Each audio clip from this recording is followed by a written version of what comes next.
I'm Linda Alper. I'm from Oregon, and I'm a senior scholar here. I'm at Soochow University, and my specialty is theater. So my project originally, my project proposal was called Shakespeare as a Second Language, and it was actually designed after I worked with some NTU students, and it was about, really specifically about very sophisticated Shakespearean language, using that both as a technique to learn theater and then also to really deepen knowledge of English. But my students at Soochow are quite different. And I have English majors, not theater majors there. Some of them are, I don't think any of them are going to be actors. They're going to do all kinds of different things. Some of them are very talented. So it really changed over my first 2 months and became a project about how to put a production together. I mean, I figured they were going to learn about Shakespeare because they were doing a Shakespeare play, and they were going to live with that play and work on that play for 9 months. So that was going to be taken care of. But I really wanted them to learn how you take a project like that and make it happen, and do it seriously, do it deeply, do it well. So that's what we did.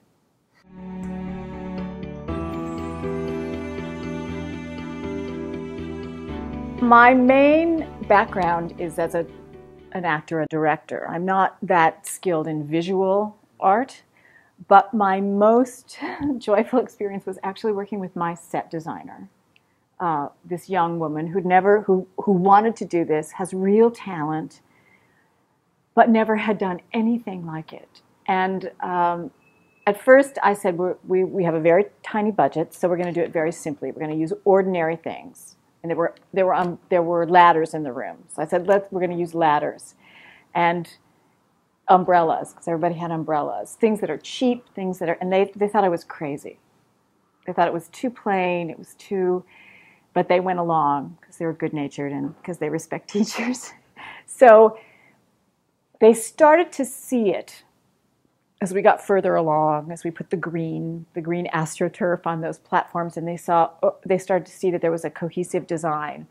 And I kept bringing her in drawings and slides, and she took one, and then she took these 3 umbrellas and sewed them together, got up on this huge ladder that I would begin to climb on, and put this sculpture kind of made of umbrellas over this blue light, turned the light on, and there were 3 of them that it took to actually install this. And they just said, oh, Pyongyang, Pyongyang, that it was so beautiful, and that it was a moon, that they didn't have to have a moon, that they'd made a metaphoric moon out of umbrellas and a light that was more beautiful than a real moon and more magical.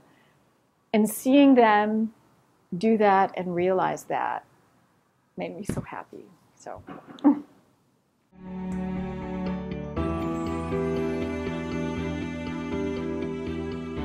First of all, people said, have a great time in Thailand. I'm not going to Thailand. And then I even, before I left, gave an interview. This is really interesting now, saying I was going to China. And I had one friend who teaches at the Taipei American School, who's since become a really good friend, who wrote me a letter and said, you are not.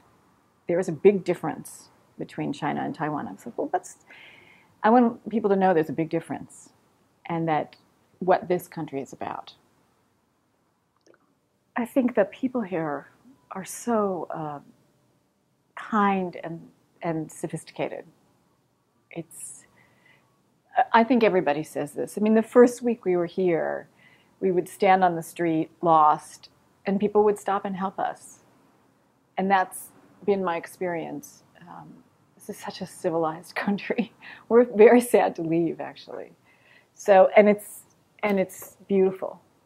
That's the other thing we've really appreciated. We hiked and we've explored the island. We're going to do more before we go. So the natural beauty is pretty staggering.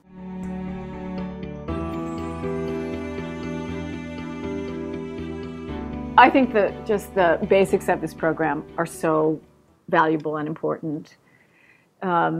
having exchange and mutual understanding one person at a time. I think that's the way you do it. I think it just branches out from there. I feel like I was really able to teach my students, my young adult students, something that maybe because I'm an artist, because I'm not usually a college professor, something that they would not get from anybody else. And I had an experience here that I would never have had. And I know about this area and this country in a way that I would never, ever have dreamed of knowing before this. So I think that's really good.